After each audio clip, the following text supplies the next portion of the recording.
चमत्कारों की दुनिया के उस पार एक और दुनिया है।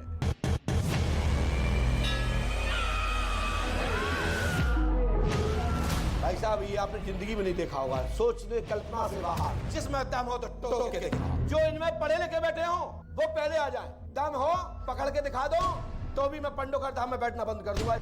बोलिए पंडोकर सरकार की। वो संसार जहां होता है दुनिया का सबसे बड़ा चमत्कार। देखिए नंबर लास्ट में बन है क्या? मैं चाहता हूं कोई भी पत्रकार आ जाए, कहीं भी बांट दीजिए, उसी की है। किसी को भी दे दीजिए। SYZ। मैं चाहता हूं आप आए। मैं हूं। आइए। बिना समझे बूझे दूर से देखो तो तमाशा,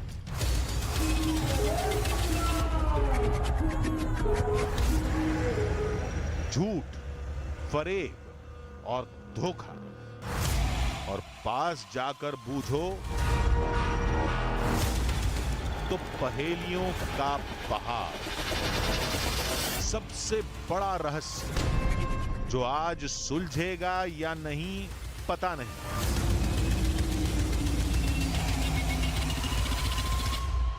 उनका संचार रुका हुआ है। L4 L5 में गैप है, तत्काल लाभ होगा।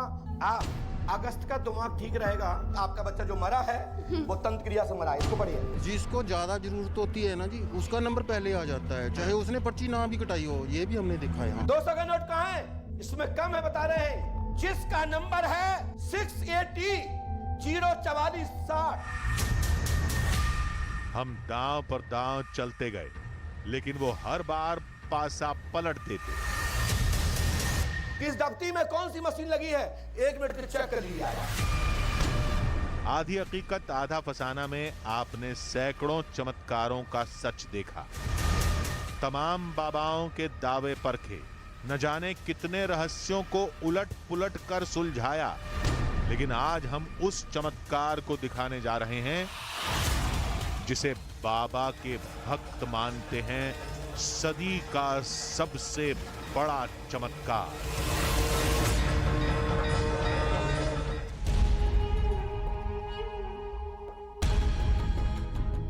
आधी हकीकत आधा फसाना।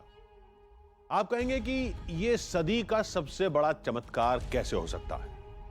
हमने तो ऐसे कई बाबा और लोगों के किस्से सुने हैं जो किसी व्यक्ति की पूरी पहचान और परेशानी बता देते हैं, और वो भी उस शख्स के बिना बताए। तो फिर इसमें नया क्या है? सफर शुरू करने से पहले हमें भी यही लगा था।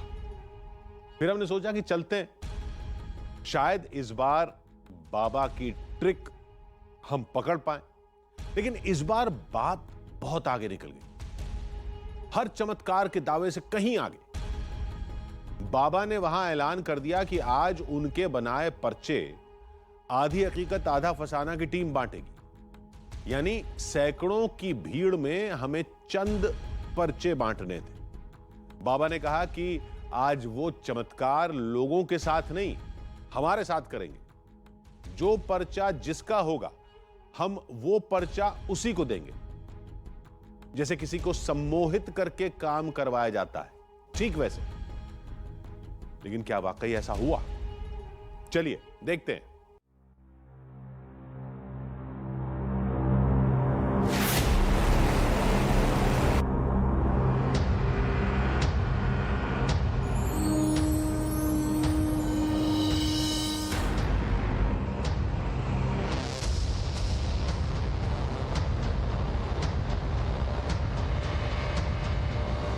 पंडोखर धाम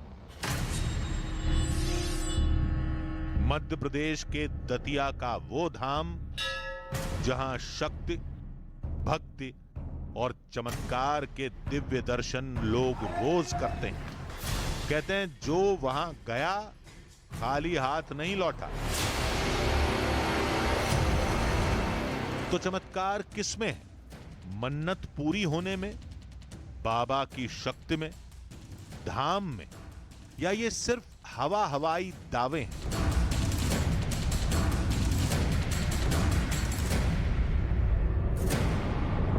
क्या आपको पता है कि इस वक्त मेरे दिमाग में क्या चल रहा है? क्या आप अंदाजा लगा सकते हैं कि मैं आगे क्या कहने वाला हूं? जाहिर बात है आप कहेंगे कि ये तो इम्पॉसिबल है, ऐसा कौन कर सकता है।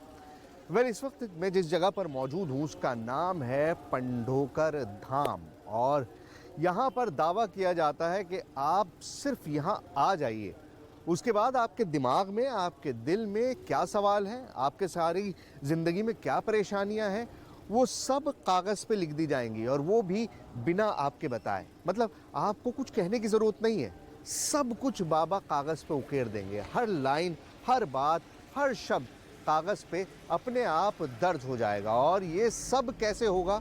वेल, यही जानने के लिए तो हम आए हैं। धाम में फरियादियों की भीड़ लगी थी। हमने सोचा पहले लोगों से बातचीत करते हैं, शायद यहीं पता चल जाए कि ये ट्रिक है, टेक्नोलॉजी का कमाल है, या बाबा का करिश्मा। महाराज जी के चूंकि वो तो जो बताते हैं वो सब होता है, परंतु जब शुरू में हम भी जुड़े हुए थे तो हमको भी जिज्ञासा होती थी आप लोगों की तरह कि ये कैसे संभव है।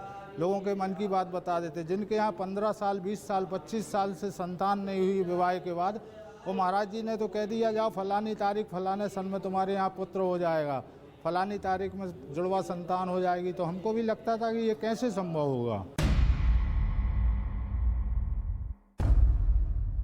हमने सोचा कि यहां या तो बाबा के भक्त मिलेंगे या फरियादी। इनसे बात करके कुछ हासिल नहीं होगा, इसलिए हम सीधे बाबा की गद्दी पर पहुंचे। ये हैं बाबा गुरुशरण महाराज, जिन्हें लोग पंढोकर बाबा के नाम से जानते हैं। हमसे बेखबर बाबा के चमत्कारों का सिलसिला जारी था।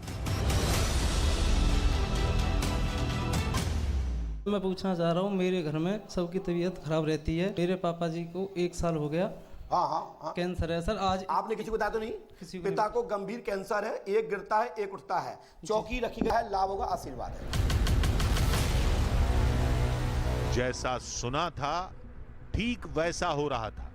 फरियादी बाबा के पास आता और बाबा उसकी हर जानकारी उसके सामने रख देते।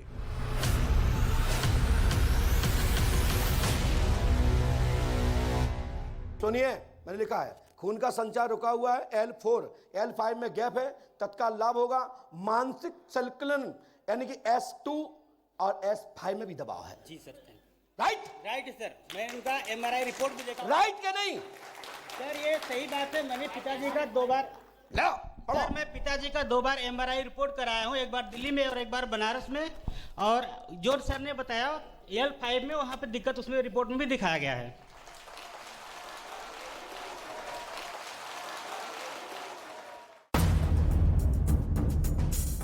यकीन नहीं हो रहा था। बाबा को बीमारी की सटीक जानकारी थी, लेकिन कैसे? इस रहस्य को सुलझाने के लिए पहले पूरी प्रक्रिया को समझना पड़ेगा।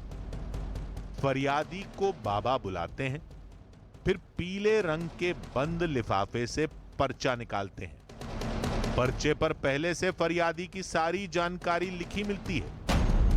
बाबा पर्ची को सबूत के तौर पर कैमरे के सामने भी रखते हैं, जिससे सब लोग पढ़ सकें। तो क्या पर्चे बांटने में ही चमत्कार का खेल छुपा है? हमारी इस सोच को न जाने कैसे बाबा ने भांप लिया और हमें चुनौती दे दी। ये पर्चा जिसके भी बनाए हैं, ये पर्चे पहले से ही बद्ध हैं, लेकिन जानकारी मुझे मेरे पास कैसे आई, ये आपको पता लगानी है। क्या ये पर्चियां जहां आप भेजोगे वहीं जाएंगी? इन पर्चियों को भी मैं दिखाऊंगा। मैं इसलिए इसको नहीं दिखा रहा हूं क्योंकि मैंने डुप्लीकेट लिखी है।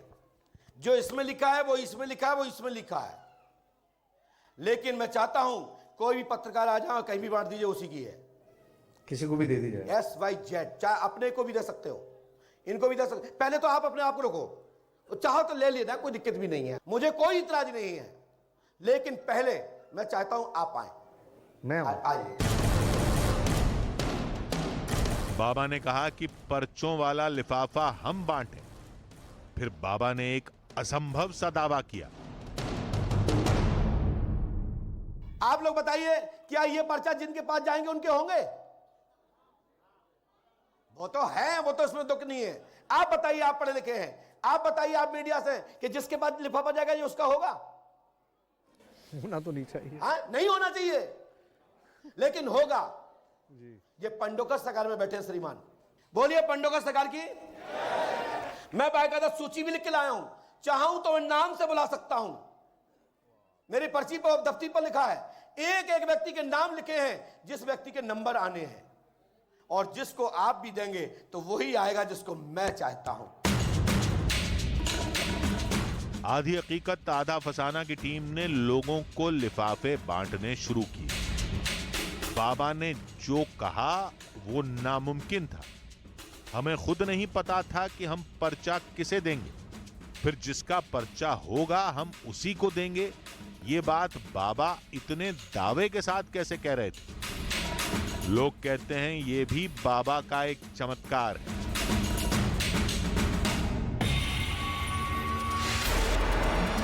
कुछ लोगों ने कहा कि बाबा दिमाग पलट देते हैं। बाबा के सम्मोहन से सामने वाला वही करता है जैसा वो चाहते हैं।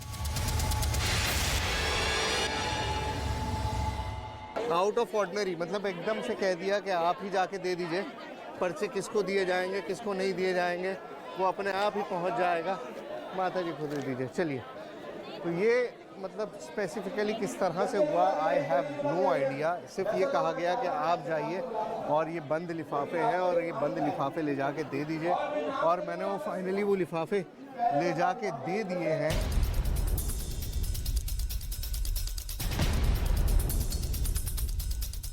बाबा ने एक एक करके उन लोगों को बुलाना शुरू किया जिन्हें हमने पर्चे बांटे थे। आप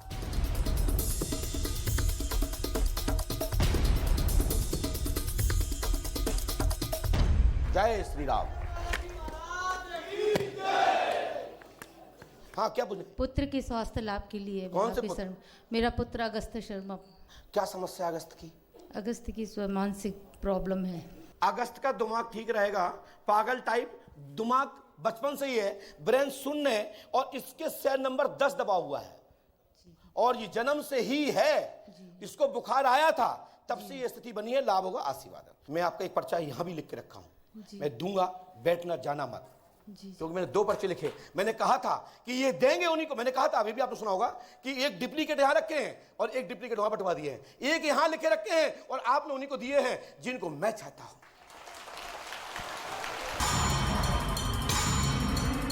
बाबा ने एक और शख्स को बुलाया। बोलो, क्या पूछना चाहते हैं? गुरुजी, मेरे मामा जी हैं एक जी, उनका नाम प्रदीप है। आप बोलिए। उनकी सर वो शादी करना नहीं चाह रहे वो। देखिए, प्रदीप कुमार लव मैरिज शादी करेंगे, सगे मामा है, मगर पूर्ण होगा, आशीर्वाद है। आपने तुझे बताया तो नहीं? नहीं, शादी कब होगी गुरुजी? जब वो चाहेंगे। कब तक? वैसे लव करवा देंगे। कब तक सर? तत्काल 2023 में सर। राइट, नवंबर में। हमने जिसे भी पर्चा दिया था वो उसी का निकलता। जय जय श्री राम। यानी बाबा का दावा सही था। क्या इसके पीछे कोई ट्रिक है, कोई प्लानिंग है? पहले इस रहस्य को डिकोड करने की कोशिश करते हैं। बाबा के पास आने से पहले सब लोगों की जानकारी इकट्ठा कर ली जाती होगी, लेकिन बाबा को सारी जानकारी दे भी दी जाए तब भी वो सब याद रख पाए, ये मुमकिन नहीं है। एक दूसरा तरीका है, सारी जानकारी किसी कंप्यूटर में इकट्ठा कर ली जाती होगी। हर फरियादी की तस्वीर खींचकर उसे एक नंबर दे दिया जाता होगा, फिर एक पर्चे पर नाम और परेशानी लिखकर लिफाफे में बंद कर दिया जाता होगा। लिफाफे पर भी वही नंबर लिखा जाता होगा जो तस्वीर पर लिखा गया था। उस शख्स के बाबा के सामने आने पर बाबा के सामने लगी किसी स्क्रीन में, कान में लगी किसी ऑडियो डिवाइस के जरिए, या फिर हॉल में मौजूद बाबा का कोई आदमी इशारे से उस शख्स का नंबर बताता होगा। बाबा उसी नंबर के लिफाफे से पर्चा निकालते होंगे और बस हो गया चमत्कार। थ्योरी बन गई। अब जांच का वक्त था। हमने चारों तरफ देखा। बाबा के सामने कोई स्क्रीन नहीं लगी थी। बाबा के कान में कोई हेडफोन भी नहीं लगा था। बाबा का फरियादियों से मिलने का सिलसिला जारी था। हमने हॉल में मौजूद बाबा के हर आदमी पर एक एक करके नजर रखनी चालू की, लेकिन एक भी शख्स ने बाबा को कोई इशारा नहीं किया। हमें लगा कि बाबा के पास मौजूद तख्ती में कोई स्क्रीन तो नहीं। हमने यह सोचा ही था कि बाबा ने तख्ती हमारी तरफ फेंक दी। किस दफ्ती में कौन सी मशीन लगी है, 1 मिनट के चेक कर ली आ जाए। इधर हमारी सारी थ्योरी फेल हो रही थी, उधर बाबा के सारे जवाब पास हो रहे थे। गुरुजी मेरा नाम है। नहीं, ये नाम नहीं है आपका। गुरुजी मेरा नाम कुछ और बोलते होंगे। नहीं गुरुजी। पति ने 2 शादी की क्या? नहीं गुरुजी। कोई दूसरी महिला का कोई विवाद? नहीं। इतने देखो हम तरफ एक बार बहन, क्या कह रही हैं आप? गुरुजी मेरा नाम ही है और घर में कोई नाम कोई नहीं दूसरी लिया। महिला का कोई विवाद? उनका रिश्ता तो हुआ था गुरुजी कभी। किससे? उनका कभी पहले, मेरी शादी से पहले 2 साल रिश्ता रहा है। क्या नाम था उसका? गुरुजी मैं नाम नहीं जानती। नाम नहीं जानती गुरुजी मैं। फोन लगाई पति को। बाबा ने महिला की बेटी को बुलाया और उससे फोन करने के लिए कहा। मेरी बात करो। आपका पहले रिश्ता रहा था ना 2 साल मेरे से पहले, उसका नाम क्या था उस लड़की का? नीलम। नीलम के द्वारा तंत्र क्रिया की गई है। पति से प्यार प्रेम नहीं मिल रहा। नहीं मिल रहा गुरुजी, नहीं मिल रहा गुरुजी। सोचा, लुक, पहला शब्द का अल्फाबेट विचार करें, फिर लिख दिया नंबर 1 2 3 सोच रहे हो। नो, इनको याद नहीं था। और मैं नीलम लिख रहा हूं, ये विचार का शोध का विषय है। ये सभी विद्वान लोग और 18 न्यूज के लोग आज के साक्षी है। यदि इसको भी गलत दिखाना चाहें तो दिखाइए, कोई बात नहीं। गुरुशरण रहेंगे। गुरुजी 2 साल रिश्ता रहा है उनका। आपने जब बताया तो याद आया, 2 साल उनका रिश्ता रहा है। यह बेहद निजी जानकारी थी, यानी सोशल साइट पर भी नहीं मिलेगी। फिर बाबा को कैसे पता? यह सारी बातचीत भीड़ के सामने हो रही थी, जिस पर महिला ने भी कोई आपत्ति दर्ज नहीं की। न महिला ने हमसे कुछ कहा, लेकिन उनकी निजता का ख्याल रखते हुए हमने उनकी पहचान गुप्त रखी है। चमत्कार दिखाना जरूरी न होता तो यह भी नहीं दिखाते। उसके बाद बाबा ने कुछ ऐसा किया जिसकी कोई कल्पना भी नहीं कर सकता। ओ भैया, ये तो बड़ा विचित्र काम हो गया। आपके एक बटुआ ले आई संगे तुम, उसमें 870 रुपया रखे, वो दे दो मुझे। लेके आओ, तुम्हारे पास एक लाल बटुआ है और 870 रुपया मुझे लड्डू खाने के लिए लाए हो। 870 है, एक 500 का है और कुछ कुछ है, पता नहीं क्या क्या है। सौम्या, इसमें पैसे 200 नहीं है, लाइए। बटुए में 200 रुपए कम थे, उसे लाने के लिए कहा गया। लेके आओ, जिसका नंबर है 680 04460। बाबा की पर्ची में हर नोट का नंबर सही लिखा था। आखिर बाबा ने यह कैसे किया? थोड़ी देर बाद महिला का पति 200 का नोट भी ले आया, उसका नंबर भी मिलाया गया। आ गया, दिखाइए। 200 रुपए का नोट जो है वो लेकर आ गए हैं। नंबर तो मुझे पता नहीं। 200 के नंबर में कितने का भैया? लास्ट में कितने का अंक है? 60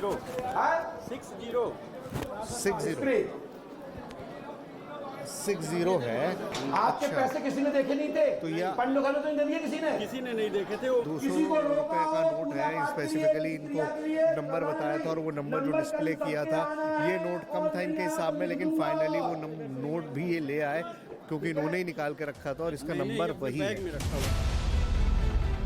एक एक करके लोग आते गए और बाबा उनके बारे में जो भी कहते वो सब सच था। रहस्य सुलझने के बजाय उलझता जा रहा था। अब हमारी ये समझ आ गया था कि बात इतने से नहीं बनेगी, कुछ और तरीका अपनाना पड़ेगा।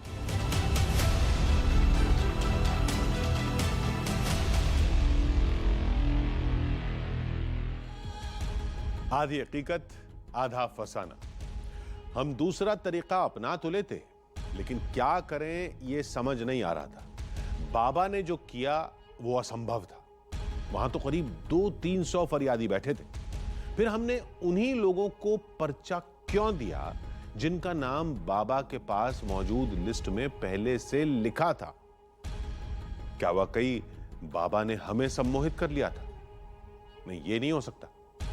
ये सब तो फिल्मों और किस्से कहानियों में होता है। कहीं ऐसा तो नहीं कि हमारे सामने जितने लोग बैठे थे वो सब बाबा के लोग थे? लेकिन हम आने वाले हैं ये तो बाबा को पता ही नहीं था। फिर वो अपने लोगों को क्यों बैठाएंगे? और इतनी जल्दी इतने सारे लोग इकट्ठे करना भी नामुमकिन था। लेकिन हम भी इतनी जल्दी हार नहीं मानेंगे। हमने सोचा कि धाम में पूरा चक्कर लगाते हैं, बाबा का पूरा तरीका समझते हैं। शायद चमत्कार की हकीकत वहीं कहीं छुपी हो।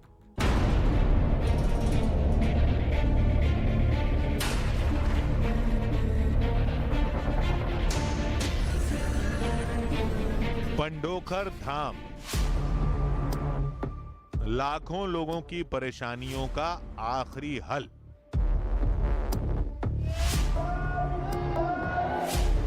वो प्राचीन धाम जहां किसी को आस्था खींच लाती है तो किसी को उनकी समस्याएं। ये लोगों की भीड़ देख रहे हैं। इन सबको बस एक बार बाबा के दर्शन करने हैं, उनसे मिलना है, क्योंकि उन्हें लगता है कि जो भी करेंगे बस बाबा ही करेंगे। के संगी कंचन बरन विराज सुबेसा कानन कुंडल कुंचित केसा हाथ वज्र और ध्वजा विराजय। पंडोकर धाम में कितने लोग आते हैं और कितने लोगों की मुरादें पूरी होती हैं, उसका अंदाजा आप इन रंग बिरंगे कपड़ों में बंधे नारियलों से लगा सकते हैं। मान्यता यह है कि जब मुराद पूरी हो जाती है लोगों की, जब उनका काम बन जाता है, तो वो इन कपड़ों में बांध के नारियल को लटका देते हैं। और ये एक तरह से एक स्टैंप ऑफ अप्रूवल है कि आपने जो फाइल सबमिट की थी पंडोकर धाम में, जो आपने अर्जी लगाई थी, जिस काम के लिए आप आए थे, वो हो गया है। अब आपने इसको लगा दिया, स्टैंप लगा दी, फाइल बंद हो गई, आपका काम खत्म। पंडोखर बाबा एक, मुरादी मरीज लाखों। जाहिर है बाबा सबसे तो नहीं मिल सकते, और इसी के लिए धाम में एक व्यवस्था की गई है।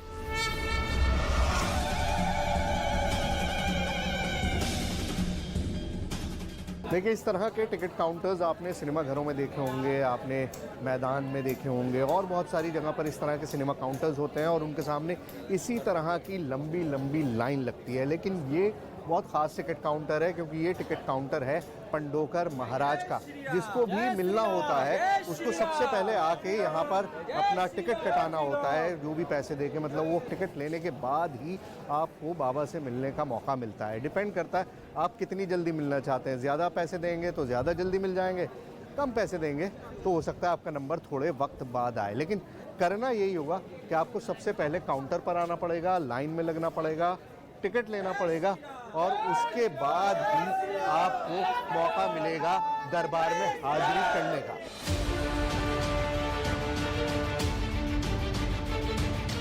कहीं बाबा के चमत्कार का रहस्य टोकन की प्रक्रिया में तो नहीं छुपा? मुमकिन है कि लोगों से यहां जानकारी इकट्ठा कर ली जाती हो और बाबा उसी को बताकर चमत्कार का दावा करते हो। आप आज से निरोग रहेंगे, साइकोलॉजिकल दिक्कत नहीं रहेगी, आशीर्वाद। आपकी जो परेशानियां थी उनमें कितना आपको लग रहा है कि फ़र्क हुआ है या नहीं हुआ है? सर 99% तो हो चुका है जी। अच्छा, यहाँ एक बड़ी मेजर प्रॉब्लम है कि लोगों का नंबर नहीं आता। ये है प्रॉब्लम? नंबर नहीं आता या आ जाता है सबका नंबर? नंबर आ जाता है, आता है नंबर, टाइम से आता है, लेकिन वक्त लगता है। वक्त लगता है, लेकिन आता है। एक और भी देखा है सर, जिसको ज्यादा जरूरत होती है ना जी, उसका नंबर पहले आ जाता है, चाहे उसने पर्ची ना भी कटाई हो। ये भी हमने देखा है। हमारा ये तर्क भी ढेर हो गया। जब पंडोखर बाबा जरूरतमंद को बिना पर्चे के भी बुला लेते हैं। मेरे भाई, मेरे बच्चे जल्दी आ। बिना कुछ पूछे तब उस जरूरतमंद की जानकारी उन्हें कैसे होती है, हम ये भूल ही गए थे। ऐसा ही एक फरियादी हमने खुद देखा था। परीक्षा लेने आया क्या? सही बता। पहली बार आया गुरुदेव। पर्ची कटवाई? नहीं। अच्छा, कोई सर पीछे था गुरुदेव और पर्ची मिल गई। पास में देख, कटवा लियो, हम और नुकसान नहीं जी करना। जी। हाँ बताओ क्या बात है? मम्मी की स्वास्थ्य खराब रहता है। हाँ? मम्मी का स्वास्थ्य खराब रहता है। मम्मी का नाम और क्या है? राजेश्वरी शुक्ला। नहीं, दूसरा नाम भी है। अनु। राजेश्वरी अनु आज से ठीक होगी। मानसिक साइकोलॉजिकल स्वास्थ्य रोग जी। है, तत्काल लाभ होगा। आशीर्वाद है जी। हनुमान जी कृपा करेंगे। लोगों ने कहा कि बाबा त्रिकालदर्शी हैं और अपनी सिद्धि से सब जान जाते हैं। लोगों ने कहा कि बाबा का चमत्कार नाम और परेशानी बताने में नहीं, बल्कि उसका निदान निकालने में है। मनोज जी, आप क्या करते हैं? मैं सर एक नॉर्मल बिजनेसमैन हूँ। एलईडी की मैन्युफैक्चरिंग करता था मैं, और काफ़ी दिनों से कर रहा हूँ, लेकिन आए दिन घाटे। अच्छा।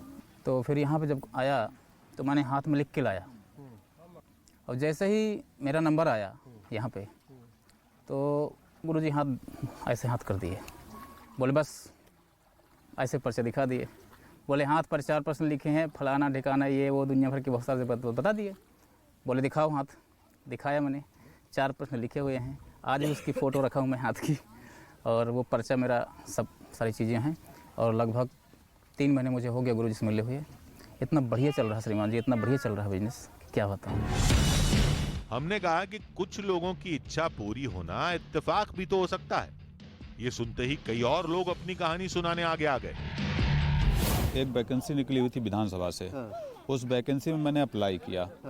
10 जनवरी 2015 में लिख करके, 3 साल पहले लिख करके उन्होंने दिया था कि 18 में जॉब 18 में जॉब लगेगी, और मैंने फरवरी 18 में विधानसभा ज्वाइन किया। फरवरी 18 मैंने विधानसभा ज्वाइन किया। मतलब ये उन्होंने लिख के दे दिया था कि 16-17 में नहीं लगेगी, जबकि आप 15 से अप्लाई कर रहे थे। उन्होंने 18 में देख करके दिया, और 18 मैंने जी फरवरी 18 मैंने ज्वाइन किया। ये 10 जनवरी 2015 का लिखा हुआ पर्चा है।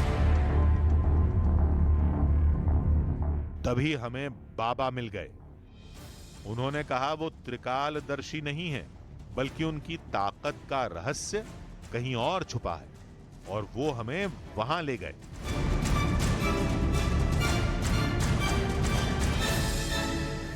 ये पूजपाद सदगुरुदेव भगवान श्री हाथीवान महाराज हैं, जो हनुमान जी के परम भक्त हैं।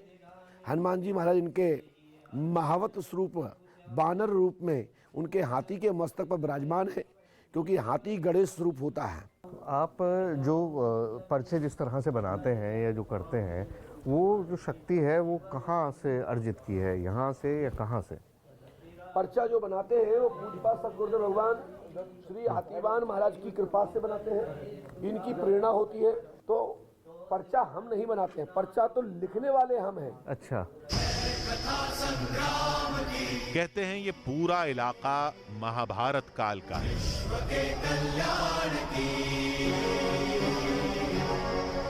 और इसका सबूत इस जगह के नाम में छुपा है।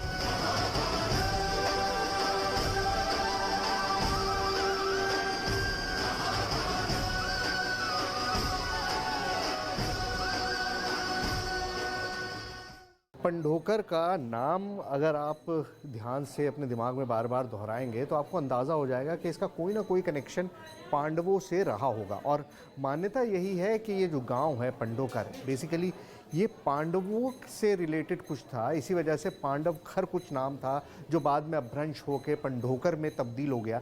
और मान्यता ये है कि पांडव जब यहाँ पर घूम रहे थे जंगलों में, बेसिकली जो ब्रिज का पूरा एरिया है उसके बाद से सारे जंगल शुरू हो जाते थे, तो जंगलों में जब पांडव घूम रहे थे तो इस गांव में आए थे और यहाँ पर काफ़ी समय तक वो रुके थे।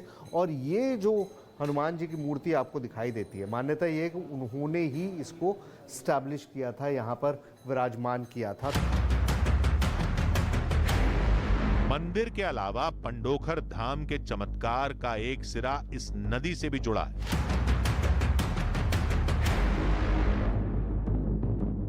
वेल, जब आप किसी डॉक्टर के पास अपनी बीमारी लेके जाते हैं तो क्या होता है, सबसे पहले वो आपसे आपकी रिपोर्ट्स मांगता है, आपके MRI, आपकी कैट रिपोर्ट्स, सारी रिपोर्ट्स देखकर ही वो आपकी बीमारी को डायग्नोस कर पाता है। अब पंडोखर धाम में जब आप आते हैं तो वहाँ पर भी सिस्टम कुछ ऐसा ही है। सबसे पहले आपको इस पौंछ नदी में आके स्नान करना होता है और मान्यता ये है कि ये एक तरह की MRI मशीन है।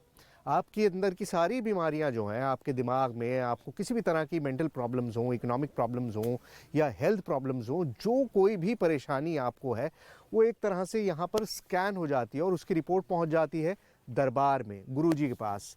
और लोग मानते हैं कि आज तक ऐसा नहीं हुआ कि किसी ने स्नान किया हो और गुरुजी तक उसकी खबर ना गई हो।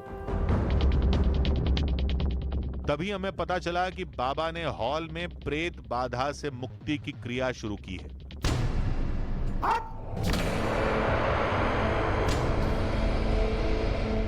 बाबा ने मानसिक रोगियों को चुटकी में ठीक करने का दावा किया था। उस दावे को परखने का यही वक्त था। हम फौरन उस जगह पर पहुंचे। वहां अजीब सा माहौल था। कोई झूम रहा था, कोई गला फाड़कर चीख रहा था, तो कोई सर झटक रहा था।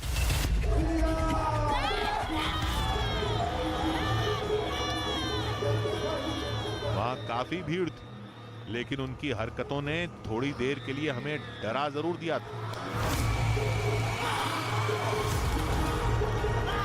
लोगों के लिए ये भूत प्रेत का शिकार थे और हमारे लिए मानसिक रोगी।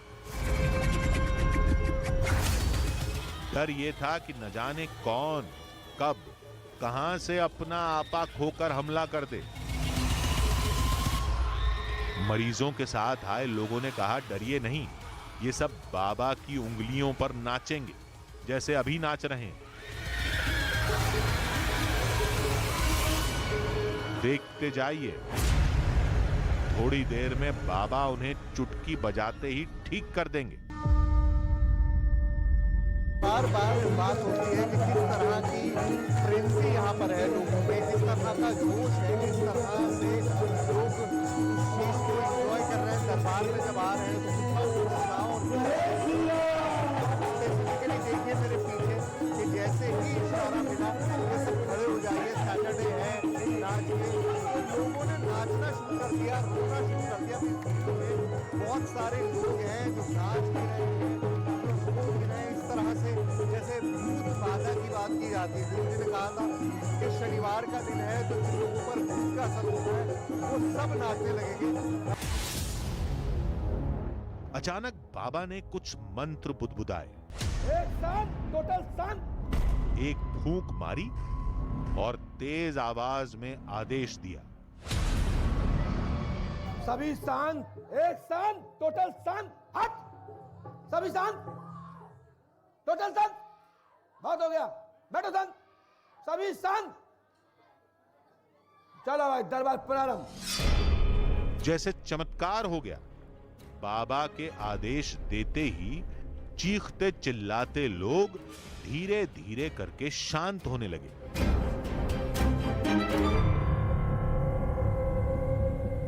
देखिए, शांत का ऑर्डर दिया गुरुजी ने, लोगों से कहा कि अब सभी शांत हो जाएं और शांत का कहते ही जो एक फ्रेंजी थी, जो पागलों की तरह यहाँ पर ये महिलाएं और ये पुरुष नाच रहे थे, सब कुछ एकदम ऐसा लग रहा है जैसे एक ट्रांसफॉर्मेशन हो गया है।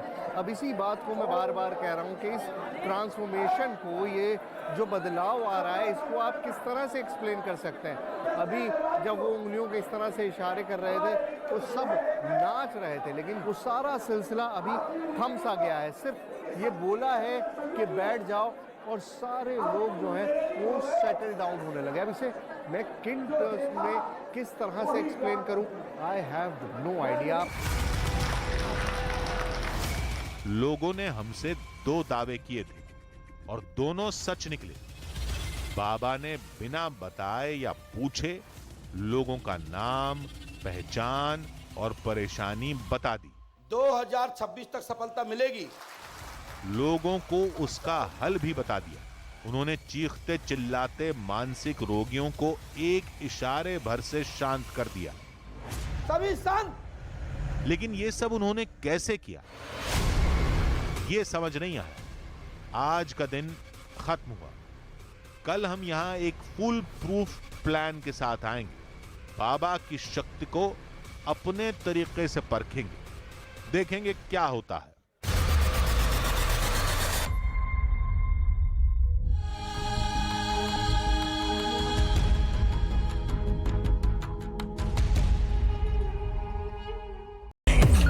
मैं सोच भी नहीं सकता था गवर्नमेंट फंक्शनरी को इम्पर्सनेट करता था, आवाजें बदलता था।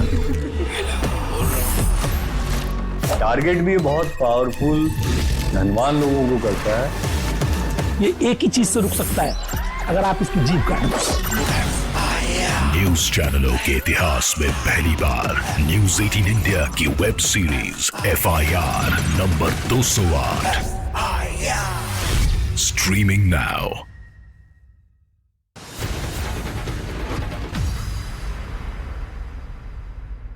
नमस्कार, बहुत स्वागत है आप सभी का। मैं हूं आपके साथ ऋतिका सिंह। देश और दुनिया की तमाम खबरों के लिए आपको दिखाते हैं धमाकेदार 50।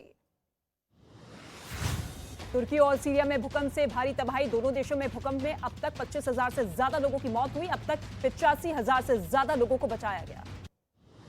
तुर्की में रेस्क्यू मिशन में जुटी NDRF की टीमें, भारत से प्रभावित क्षेत्रों में भेजी गई 4 और टीमें। राहत और बचाव का काम जारी। तुर्की में आए विनाशकारी भूकंप पर पीएम मोदी ने फिजियोथेरेपिस्ट एसोसिएशन से की मदद की अपील। बोले ऐसे हालात में मोबाइल के जरिए भी मदद की जा सकती है। तुर्की में जारी ऑपरेशन दोस्त की पीएम मोदी ने की तारीफ। ट्विटर पर लिखा, हमारी टीमें दिन रात काम कर रही हैं, लोगों की जिंदगी बचाने में अपना महत्वपूर्ण योगदान दे रही हैं। भारत तुर्की के लोगों के साथ है। तुर्की में जोरों पर राहत और बचाव कार्य है। मलबे में लोगों की हो रही है तलाश। तुर्की के राष्ट्रपति बोले, हर एक मलबे की तलाशी तक चलता रहेगा अभियान। भूकंप से तबाह सीरिया में रेस्क्यू ऑपरेशन में हो रही मुश्किल। तबाही से अब तक करीब 53 लाख लोग हुए बेघर। भूकंप के बाद आई बाढ़ से सैकड़ों एकड़ फसल जो है बर्बाद हो चुकी है। बांध के टूटने से आई बाढ़ की वजह से शहर से 500 से ज्यादा परिवार पलायन कर चुके हैं। भूकंप की मार झेल रहे हैं। तुर्की में कुछ ऐसे ही हालात बनते हुए नजर आ रहे हैं। तुर्की में मलबे में दबे एक छात्र की जान व्हाट्सएप की वजह से बच गई। बिल्डिंग के मलबे में दबे छात्र ने वीडियो बनाकर व्हाट्सएप पर स्टेटस लगा दिया, जिसकी मदद से रेस्क्यू टीम ने उसे ढूंढ निकाला। ओडिशा दौरे पर राष्ट्रपति द्रौपदी मुर्मू भुवनेश्वर के लिंगराज मंदिर पहुंची। राष्ट्रपति मंदिर में की पूजा अर्चना। आज त्रिपुरा दौरे पर जाएंगे पीएम मोदी। गोमती और ढलाई में चुनावी जनसभाओं को संबोधित करेंगे। त्रिपुरा में 16 फरवरी को डाले जाएंगे वोट। छत्तीसगढ़ में आज से बीजेपी के चुनावी अभियान की शुरुआत। जगदलपुर के दंतेश्वरी मंदिर में पूजा करेंगे पार्टी अध्यक्ष जेपी नड्डा। लालबाग मैदान में होगी जनसभा। हैदराबाद में आईपीएस अधिकारियों की पासिंग आउट परेड में गृह मंत्री अमित शाह शामिल। बोले, पीएफआई पर बैन लगाकर पेश किया उदाहरण। एनआईए और एनसीबी कर रही है अच्छा काम। दिल्ली मुंबई एक्सप्रेसवे के पहले चरण का कल पीएम मोदी करेंगे उद्घाटन। दिल्ली से दौसा के बीच 220 किलोमीटर का एक्सप्रेसवे तैयार। अगले साल तक पूरा होगा प्रोजेक्ट। 12 घंटे में होगा दिल्ली से मुंबई का सफर। दिल्ली में अतिक्रमण पर प्रशासन की कार्रवाई जारी। अवैध निर्माण पर चलाया जा रहा है बुलडोजर। 9 मार्च तक डीडीए को गिराने हैं 300 से ज्यादा अवैध निर्माण कार्य। मध्य प्रदेश के मुरैना में बवाल। 2 पक्षों के बीच फायरिंग और पथराव हुआ। पीड़ितों ने पैसा वसूली का आरोप लगाया। इलाके में भारी संख्या में पुलिस बल की तैनाती। महाराष्ट्र के अमरावती में प्रॉपर्टी की वजह से विवाद। 2 गुटों ने एक दूसरे पर किया पथराव। करीब 5 लोग जख्मी हुए, 2 की हालत गंभीर। उत्तर प्रदेश के सीतापुर में चलती कार में लगी भीषण आग। ड्राइवर ने मुश्किल से बचाई जान। फायर ब्रिगेड ने मुश्किल से पाया आग पर काबू। राजस्थान के उदयपुर में बैंक के लॉकर में रखे नोटों में लगी दीमक। करीब 2,15,000 रुपए के नोट खराब हुए। ग्राहकों के हंगामे पर बैंक ने नोट बदलने का भरोसा दिया। उत्तर प्रदेश के नोएडा में भीषण हादसा हुआ। डिवाइडर से टकराकर पलटी बेकाबू कार। 1 लड़की की मौत हुई, 5 लोग गंभीर रूप से घायल हुए। मध्य प्रदेश के शिवपुरी में हादसा। सिंध नदी में गिरी सीमेंट से भरी ट्रैक्टर ट्रॉली। पुल पर अचानक ट्रॉली के पीछे जाने से घबराया ड्राइवर, ट्रैक्टर को छोड़कर कूदा। उत्तर प्रदेश के हरदोई में गिरा 2 मंजिला मकान। बेसमेंट में खुदाई के दौरान गिरा मकान। कैमरे में रिकॉर्ड हुआ मकान गिरने का वीडियो। मध्य प्रदेश के शिवपुरी में दिन दहाड़े दुकान में चोरी। सामान का वजन कराने के बहाने आए बदमाश। एक ने सामान लेने के बहाने उलझाया तो दूसरे ने चुराए 4 लाख रुपए। सीसीटीवी में रिकॉर्ड हुई तस्वीरें। छत्तीसगढ़ के कोरबा में टल गया बड़ा हादसा। बच्चों से भरी स्कूल बस में लगी भीषण आग। बच्चों को जल्द ही उतारा गया। फायर ब्रिगेड ने आग पर काबू पाया। मध्य प्रदेश के रतलाम में एक लड़की की हत्या के आरोपी पर प्रशासन का एक्शन। आरोपी के घर पर चलाया गया बुलडोजर।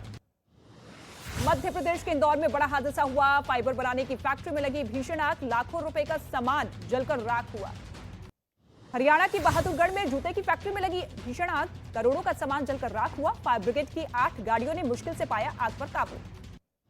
जम्मू कश्मीर के पुंछ में एक घर में लगी भीषण आग। गैस सिलेंडर में हुआ ब्लास्ट। 2 महिलाओं समेत 3 लोग जख्मी हुए।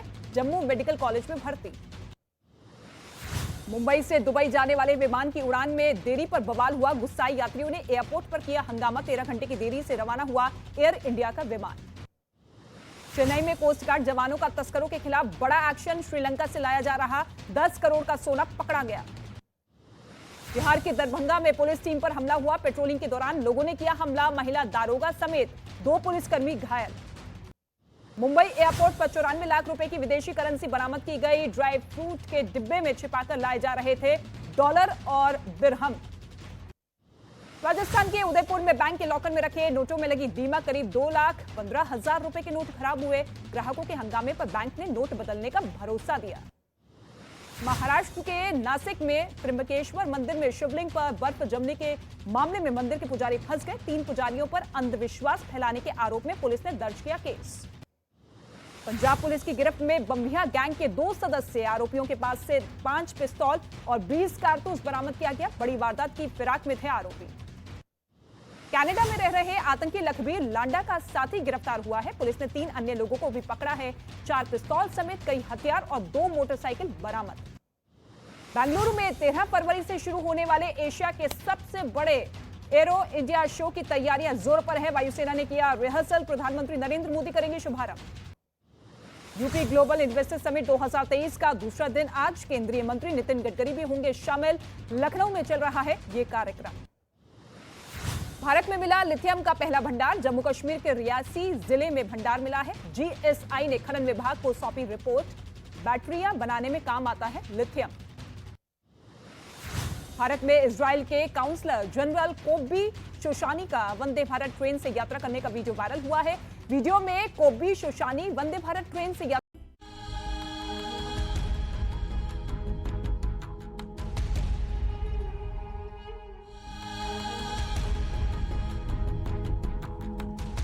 आधी हकीकत आधा फसाना। सबसे पहले पंडोखर बाबा ने लोगों को बुलाकर उनकी पहचान, परेशानी और हल सटीक ढंग से बताया। फिर हमें चैलेंज दिया, हमारे हाथों पर्चे बंटवाए और फिर वही हुआ। सारे नाम, परेशानी और पर्चे सही निकले।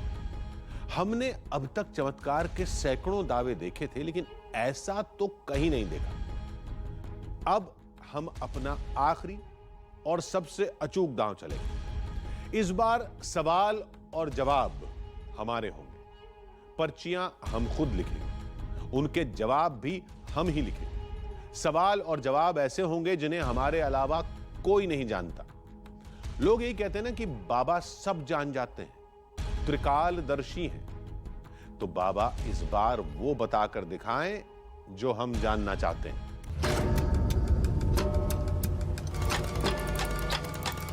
तीसरा दिन, तीसरी कोशिश। बाबा के गद्दी पर बैठने का वक्त हो गया था। आधी हकीकत आधा फसाना की टीम सबसे पहले वहां पहुंच गई। इस बार किसी और पर यकीन नहीं करेंगे। अब पूरा कंट्रोल हमारे पास होगा। हम प्लान कर ही रहे थे कि तभी एक शख्स हमारे सामने खड़ा हो गया।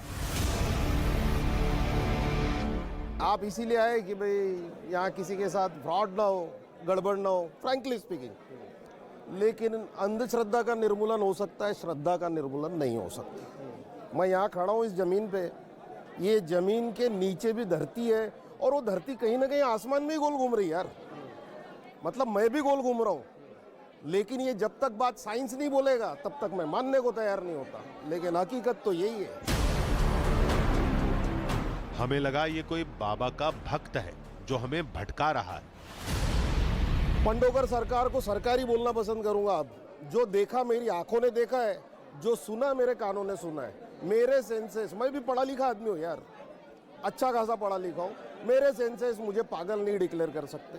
जो देखा, जो सुना, वो ट्रेमेंडस था और अनबिलीवेबल, जिन्होंने नहीं देखा उनके लिए। अब तक सवाल दूसरों के थे और जवाब बाबा के थे। कम सही, लेकिन ऐसी जांच में मिली भगत की थोड़ी बहुत गुंजाइश थी। इस बार सवालों का शिकंजा हमारा होगा। पंडोकर बाबा क्या कर सकते हैं, क्या नहीं कर सकते, इसका नमूना तो हमने देख लिया। 2 दिन से हम बहुत सारी ऐसी चीज़ें देखी जिनको एक्सप्लेन करना बड़ा मुश्किल काम है। भाई पर्चे हम बांट रहे हैं, एनवलप्स हम ले जाके दे रहे हैं, लेकिन उसके बावजूद भी लोगों को वही एनवलप्स मिल रहे हैं, वही पर्चे मिल रहे हैं जो उनके लिए ख़ास तौर से लिखे गए। अब सवाल यह है कि हम इन चीज़ों को कैसे टेस्टिफाई करें। मैं जिन लोगों को उठाया जा रहा हूँ उनमें से किसी को भी मैं नहीं जानता। मुझे तो नहीं पता कि वो क्या वही लोग हैं, क्या उनकी वही परेशानियां हैं जो बताई गई हैं, क्या उन लोगों के साथ वही दिक्कतें हैं जो बाबा बता रहे हैं। इसलिए मैंने सोचा है कि मैं अपने पास 3 सवाल रखूँगा। ये 3 सवाल हैं जो मैंने लिख लिए हैं और इस वक्त देखिए मेरे आसपास कोई भी नहीं है। मैं आपको घूम के दिखाऊँ, ये बिल्कुल हम एक खाली जो एरिया है, अभी लोगों की भीड़ आनी शुरू हुई है दरबार में, खाली पड़ा है। इसलिए मैं आपको बहुत करीब से और बहुत चुपचाप ये दिखा दूंगा कि ये कुछ सवाल हैं और ये सवाल ऐसे हैं जो मेरे अलावा किसी को भी नहीं पता। बहुत पर्सनल सवाल है, लेकिन इतने भी पर्सनल नहीं है कि मैं टेलीविजन पे शेयर न कर सकूं। आधी हकीकत आधा फसाना की टीम इस बार अपनी निजी जिंदगी से जुड़े सवाल पूछेगी, यानी वो जानकारी जो कुछ खास लोग ही जानते हैं। पहला सवाल मैं बहुत करीब से दिखाऊंगा ताकि यहाँ आसपास और कोई ना देखे। मेरा बेटा कौन से स्कूल में पढ़ता है, ठीक है? ये एक सवाल है जो मैं पूछूंगा बाबा से। मेरा बेटा कौन से स्कूल में पढ़ता है। ज़्यादा देर में नहीं दिखा पाऊंगा, ठीक है? इसका जवाब है DPS। दूसरा सवाल है मेरी गाड़ी का रंग क्या है, ठीक है जी? क्या कलर है? ये इसका जवाब वाइट है, लेकिन ये अभी मैंने गाड़ी बदली है चंद महीने पहले। बहुत कम लोगों को पता भी नहीं है, ये बात बहुत कम लोग जानते हैं, क्योंकि उससे पहले तक मैं एक ब्लैक कलर की गाड़ी चलाता था।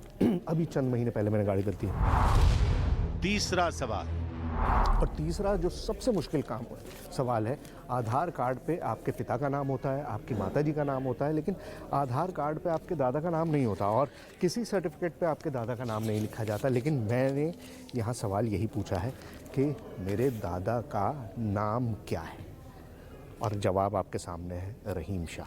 3 सवाल हैं, तीनों बहुत पर्सनल सवाल हैं, ऐसे सवाल हैं जो मैंने किसी के साथ कभी भी शेयर नहीं किए। और देखते हैं कि पंडोकर बाबा इनका क्या जवाब देते हैं। इसमें एक भी जानकारी सोशल साइट पर साझा नहीं की गई है, यानी ये मान भी लें कि बाबा की कोई टीम सोशल साइट से जानकारी निकालती है तो भी वो पता नहीं कर पाएगी। लेकिन कोई हैकर टीम हुई तो? अच्छा, 1 नहीं, 2 नहीं, 10-10 नोटों के नंबर बता रहे हैं। अब जेब में जो नोट हैं उनके नंबर बता दे रहे हैं। अब मुझे नहीं पता कि उनमें से कितने नोट हैं जिनके बारे में वो पहले से जानते हैं, कितने नोट हैं जो लोगों ने उनको जाके दिखा दिए हैं। लेकिन मैं भी चाहता हूं कि मैं एक नोट का नंबर पूछूं। मैं ज़ाहिर है आधार का नहीं पूछूंगा। आप इंटरनेट पे अगर थोड़ा बहुत जानकारी रखते होंगे तो किसी का भी कुछ निकाले सकते हैं थोड़ा हैकिंग करके। इसलिए मैं एक ऐसा सवाल पूछूंगा जो शायद बहुत ही इम्पॉसिबल है बताना। नोट का नंबर, और नोट भी मैं अपने आप नहीं लूँगा, हमारे साथी हैं, इनसे कोई है तुम्हारे पास कोई नया ताज़ा नोट पड़ा है? ATM से कुछ निकाला हो, लाओ दो। Very good. अब देखिए नोट है, मैंने इसको ऐसे का ऐसे ही ले लिया और ये बंद है, इसमें नंबर नहीं लिखा है। मुझे भी नहीं पता कि इसमें क्या नंबर है। मैं इसको ऐसे के ऐसे ही अपनी इस पॉकेट में रख ले रहा हूँ, ठीक है? अब जब पूछा जाएगा, जब निकाला जाएगा, तभी इसका नंबर मैं भी देखूंगा और तभी इसका नंबर पंडोकर सरकार भी देखेंगे। हमारा प्लान फुल प्रूफ था। अब हेर फेर की कोई गुंजाइश नहीं थी। हमने आपको सवाल भी दिखा दिए और जवाब भी। इन सवालों के जवाब उस वक्त सिर्फ और सिर्फ आधी हकीकत आधा फसाना की टीम को पता थे और अब आपको पता है। और ऊपर से हमारे पास जो नोट था उसका नंबर तो हमें भी नहीं पता था। थोड़ी देर में फरियादियों की भीड़ जुटने लगी। थोड़ी देर में हॉल लोगों से भर गया। सबकी आंखों में दर्द और उम्मीद एक साथ तैर रही थी। और हमारी आंखों में सवाल थे।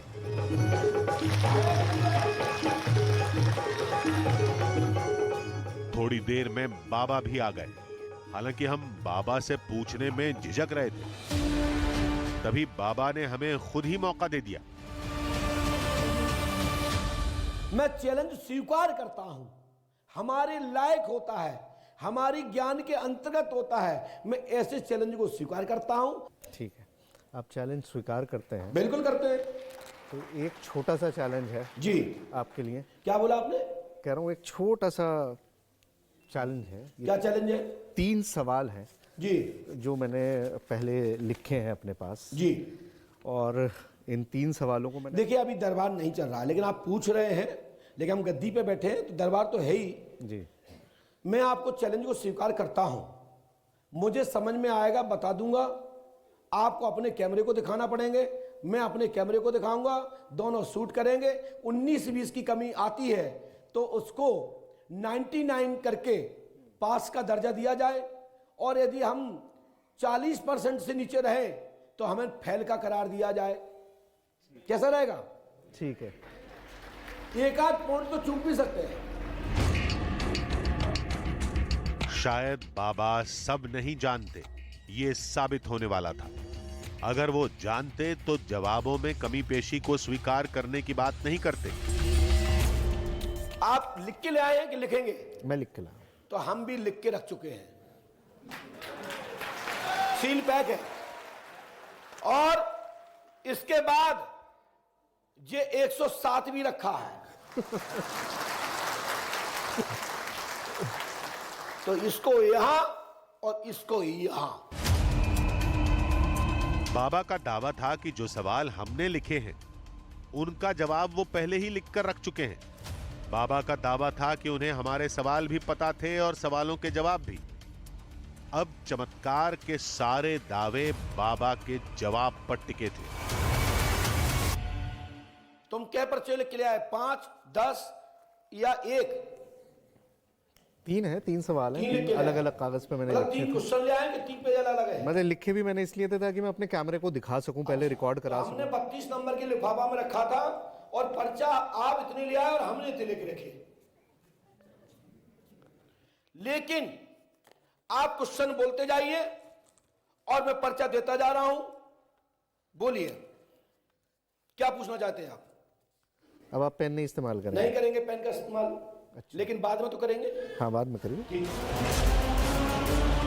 दांव हमारा था, लेकिन न जाने क्यों रोमांच से दिल की धड़कनें तेज हो गई थी। हमने पहला सवाल पूछा। चलिए, बहुत आसान सा सवाल है।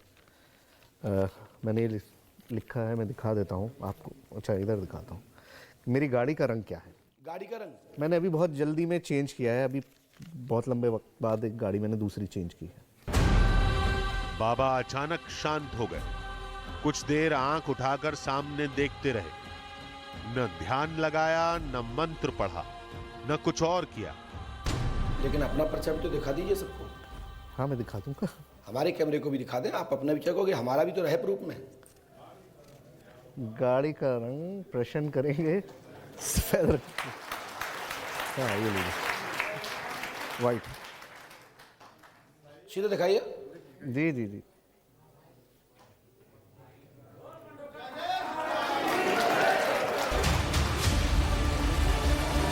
तालियों की गूंज से हमारी सोचने समझने की शक्ति गुम हो गई। जवाब एकदम सही था, लेकिन बाबा को कैसे पता?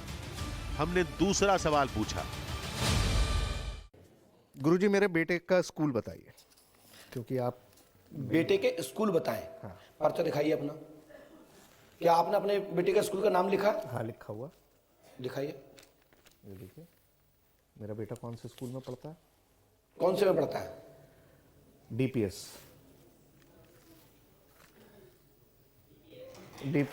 मथुरा। आपके बालक का नाम क्या है? अच्छा, वो भी लिखा हुआ आपने? क्या नाम बालक का? शाज। आपने अपने बालक का नाम लिखा है क्या? नहीं, मैंने नहीं लिखा। Mathura road public school Delhi, DPS branch.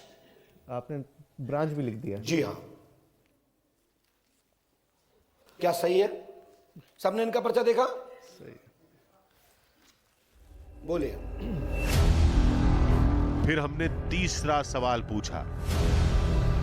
आधार पे माता पिता का नाम होता है, इसीलिए मैंने स्पेसिफिकली जब ये लिखा और मैंने अपने कैमरे में पहले रिकॉर्ड भी किया। आधार पे क्या होता है?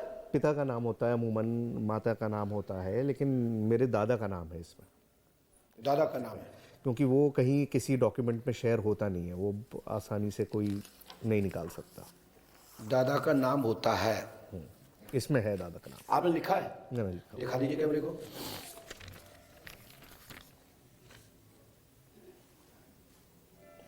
रहीम शाह। रहीम शाह, मेरे दादा का नाम।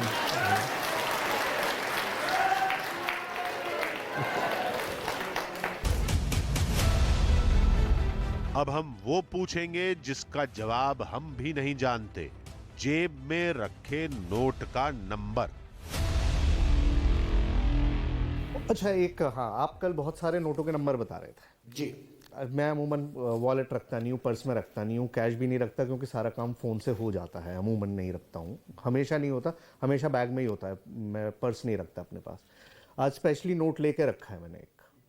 नोट दिखा सकते हैं? क्योंकि हम तो यहाँ कहेंगे नहीं कि नोट का नंबर चिल्लाओ, अंक सोचो, ये सोचो। हमारा काम तुम लिख के लाए तो हम भी लिख के रखें। नहीं, मैं लिख के नहीं लाया हूँ, मैं नोट लाया हूँ। इनफैक्ट इसका नंबर, हाँ, इसका नंबर मुझे भी नहीं पता। आप दिखा दीजिए। क्या मैं दिखा दूं? अच्छा, चलिए पहले आप दिखाइए। पहले मैं दिखा देता हूँ। 200 का नोट है। कितने का नोट है? दिखाइए ऊपर। हाँ, 200 का ही है। 200 का ही है ना? नंबर भी दिखा दीजिए भाई साहब। OGL 3425।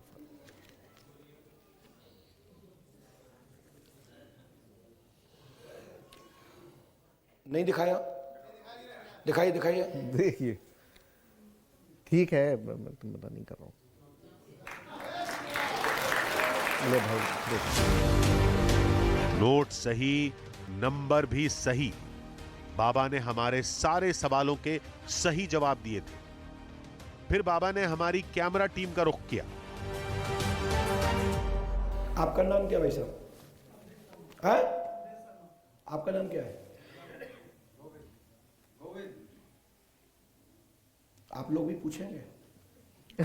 बस मुर्गा बनना है, थोड़ा थोड़ा, कुछ नहीं करना। नहीं, तैयार है, हम तो तैयार हैं, लड़ाई लड़ने की तैयार हैं पूरे। पूछना है कोई सवाल आपने? नहीं, हम क्या बता दें, हम बताएं कहाँ? अब सारे सवाल पूछना बेमानी लगने लगा था। तरकश के सारे तीर नाकाम गए थे। हमने बाबा से विदा ली। चलते हैं आप दरबार की ओर, अपन दरबार की ओर चलते हैं और बाकी के दरबार देखते रहिए और आपको आमंत्रण करता हूँ, बार बार आते रहिए। गुरुदेव नमस्कार। थैंक यू, धन्यवाद आपका। ये तीनों पर चले जाइए आप। सफर खत्म होने को था। जिन सवालों के साथ हमने सफर शुरू किया था, अब उससे ज्यादा सवाल, उससे ज्यादा उथल पुथल दिलो दिमाग को परेशान कर रही थी।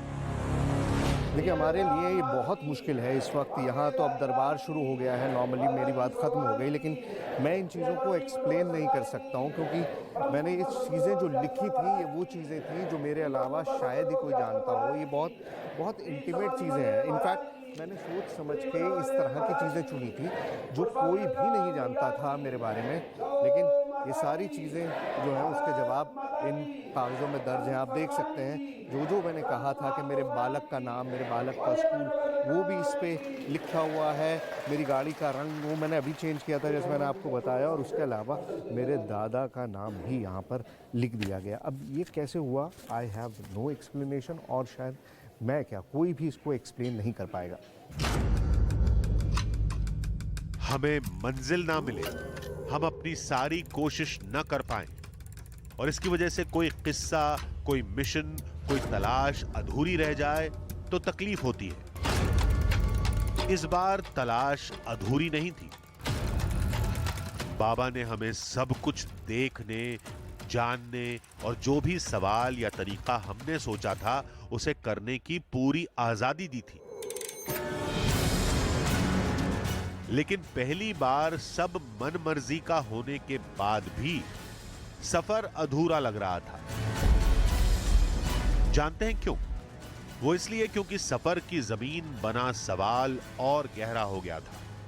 वही सवाल जो आप भी इस वक्त सोच रहे होंगे। आखिर पंडोखर बाबा सब कैसे जान जाते हैं?